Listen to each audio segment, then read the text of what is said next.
So yo, what's up? Welcome back again mga kaligalig. Magandang araw, magandang hapon, magandang gabi kung nasan man kayong panig ng mundo.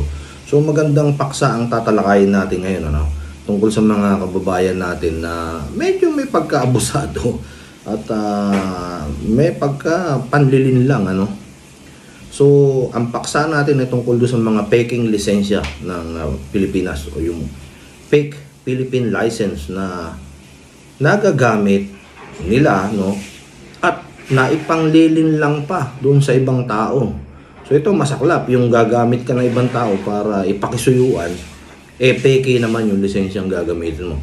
Ito ang masalimuot na pangyayari, na ihinaing lang din sa akin at kilala ko yung naglakad ng IDL. At kilala ko rin yung nagpalakad ng IDL. So anyway, hindi ko na kayo babanggitin, pero ikaw mismo, alam mo na peke yung lisensya mo. Pagkatapos, ay nakipagsapalaran ka magpalakad ng IDL sa Pilipinas, which is ikaw ay nasa Europe. Now, nakisuyo ka para lakaran ka ng international license o AAP. Nagkataon na mahigpit na sila ngayon. Nung una, siguro nakuhanan ka, pero ngayon, hindi ka na makuhanan dahil na-trace na yung iyong lisensya ay peke. So, ang nakalagay doon sa Philippine license mo ay valid hanggang 2033 yung iyong ID. So, napaka-sariwa. Now, nung trace ng AAP yung iyong lisensya, ay 2019 ka pa pala, hindi nagre-renew. So, ibig sabihin, dormant na ang iyong mga code ng lisensya. So, back to zero ka dahil 2019 pa na hindi ka nag-renew ng lisensya. Kumuha ka ng peke. Pagkatapos, ipinagsapalaran mo, ipinasubo mo pa yung mga taong kinausap mo para malakaran ka ng international license sa Pilipinas. Which is nagkaroon ng problema yung taong naglalakad sa'yo dahil naipit siya doon mismo sa AAP. Kinuha yung kanyang Philippine license at paiimbestigahan siya. So, yung pobre, walang magagawang paraan para sa'yo, kundi ituro ka. So now, yung passport mo at yung ibang identification mo ay ibinigay na niya sa AAP, which is naman yung AAP ay ipo-forward sa LTO. So magkakaroon ka ng remarks doon sa computer nila. So pagkuha mo ng lisensya or maglalakad ka ng lisensya, makikita na yung iyong kaso. So malamang inaabangan ka ng LTO pag uwi mo at maaari mo naman itong gawan ng paraan na ikaw mismo makipag-usap sa kanila.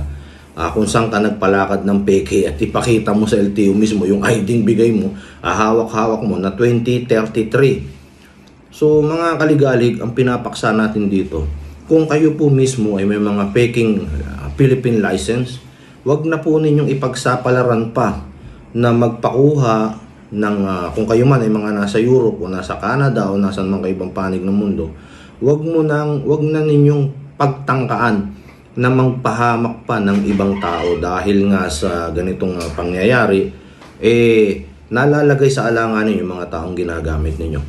So, mga kalagalig, iwasan po ninyo yung mga ganitong sitwasyon at kayo mismo, kung malakas ang loob nyo, kamag-anak nyo na lang ang paglakarin nyo kung alam ninyong peke yan, wag nyo nang gamitin yung ibang tao, Pagkatapos, sa Europe, or kung sa Canada man, ay hindi nyo rin po magagamit yan, yung mga peking lisensya, which is, ako nga, na-experience ko na naglakad ng lisensya, meron ding peking isinabmit sa akin noon na code 95. Peke yung kanyang code 95, so hindi ko rin maintindihan kung saan niya pinagawa yung ID.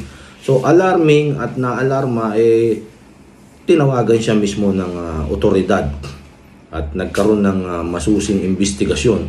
Paano nga siya nagkaroon ng peking code 95 sa Poland. At ayun, hindi ko na alam kung ano nangyari sa kanila doon. So now, ang pinapaksa natin dito ay yung tungkol sa peking lisensya ng Pilipinas na dinala sa Europe or ipinalakad sa iba at ngayon ay nagagamit pa at naglakas ng loob na kumuha ng IDL. So mga kaligalig, wag po ninyong gawin yung mga ganitong bagay, dahil hindi porket nagbayad kayo at may naglalakad ng mga ganitong dokumento para sa inyo, wag po ninyong abusuhin dahil sinunod lamang ang request ninyo.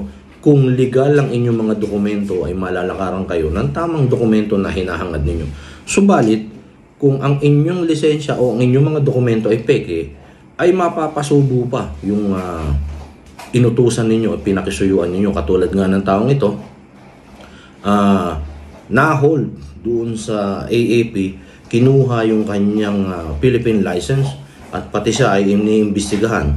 So walang choice yung tao kung hindi ituro ka na ikaw ang nagpagawa at ibinigay ang passport mo ron para nga naman mailigtas niya rin yung kanyang sarili. So mga kaligalig, alalahanin po ninyo na yung mga ganung bagay. Kayo ay mga driver, nagtataka ako, bakit mga driver kayo? Yan ang ginagamit ninyong panghanap buhay. Bakit pinananatili ninyong hindi nire-renew yung inyong mga lisensya? Napakahalaga niyan. Yan ang ginagamit ninyo sa hanap buhay. Pagkatapos pababayaan ninyo. Tignan nyo, 2019, hindi ka nag-renew ng lisensya. Mas ginusto mo pang kumuha ng peke. Marami naman tayong mga kababayan at kilala ko pa nga yung ibang mga truck drivers na dormant din yung kanilang mga code. Pero, inirenew nila at nagtyaga sila mag-antay ng another 6 months para maibalik yung kanilang mga restriction code. So, mga kaligali, kung kayo ay mga truck drivers o anumang klaseng minamaneho ninyo, anong klaseng uri kayo ng driver, kung yan ang pinanghahanap buhay ninyo, huwag po ninyong pababayaan dahil dyan nakasalalay ang kinabukasan ng inyong mga pamilya. So hanggang sa muli mga kaligalig, sana meron kayong napulot na aral o leksyon dito at ibahagi natin sa iba yung ganitong kaalaman na huwag nang umabuso. So hanggang sa muli, paalam!